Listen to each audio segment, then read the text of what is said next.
Cabinet subcommittee की बैठक शुरू हुई है। 17 नए जिलों को लेकर कैबिनेट सब कमेटी की बैठक। रिटायर्ड आईएएस ललित के पवार की अध्यक्षता वाली कमेटी की रिपोर्ट पर मंथन।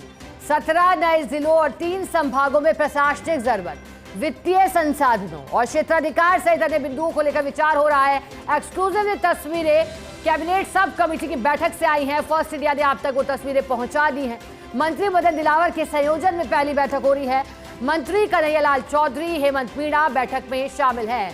अधिक जानकारी देने के लिए associate editor doctor Rituraj Sharma वैसा जुड़े हैं। Rituraj ji, cabinet subcommittee की बैठक शुरू हुई है, बताइएगा विषय क्या रहेंगे बैठक के? देखिए, इस बैठक में जो मंत्री राज्यवर्धन हैं वो अबू धाबी से जुड़े हैं, वीसी के जरिए जुड़े हैं। बाकी जो तमाम मंत्री हैं वो यहाँ पर मौजूद हैं और यहाँ पर बैठक में शामिल हो गए हैं।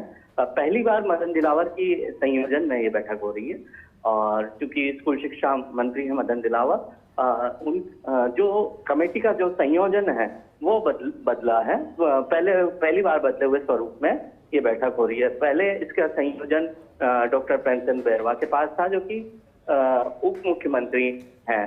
तो अब पहली बार जब संयोजन बदला है तब ये बैठक हुई है।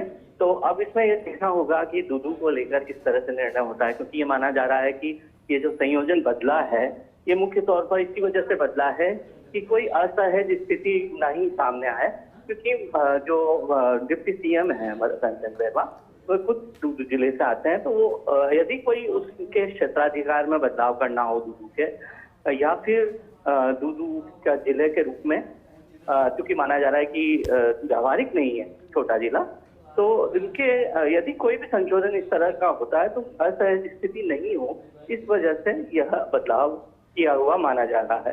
तो ऐसे में अब ये देखना होगा कि कमेटी क्या सिफारिश करती है या कोई वक्त लगाती है कमेटी, क्योंकि सियासी मजबूरी भी अपने मुंह बाए खड़ी है।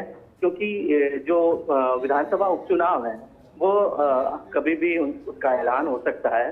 तो इस लिहाज से यदि किसी जिले में की सीमा में बदलाव किया है, संशोधन किया है या अन्य कुछ बात हुई, तो फिर क्या सियासत रुक लेगी। तो इसका सब आकलन करके ही कमेटी सिफारिश करेगी और निर्णय लेगी। जो ललित के पवार कमेटी है उसने अब ये छोटे जिलों को अव्यावहारिक बताया है। साथ ही साथ उसने ये सिफारिश की है कि आबादी, क्षेत्राधिकार और क्षेत्रफल, इन तमाम मापदंडों के आधार पर जो जिला बनाया जाए वो इन तमाम मापदंडों के और नीति के आधार पर बनाया जाए। तो यह नीति किस तरह से अप्लाई हो सकती है और इसमें क्या सियासी मजबूरी आएगी नहीं आ सकती, इन तमाम बातों का कमेटी को जवाब देना है। और यह कमेटी अब एक्सरसाइज व्यावहारिक रूप से आज से शुरू करेगी, जिसके बाद हो सकता है 2 या 3 बैठकों में कोई निर्णय पर पहुंचे। ऋतुराज जी, कहा जा रहा है कि आपने भी कहा और बताया कि उद्योग मंत्री भी जुड़े हैं इसमें।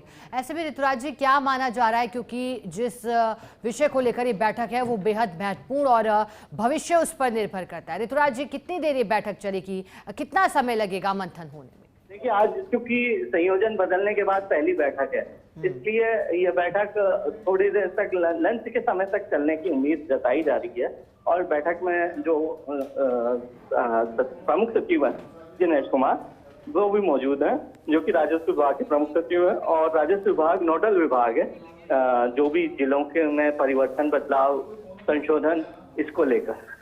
ऋतुराज जी बने रहिए, चूंकि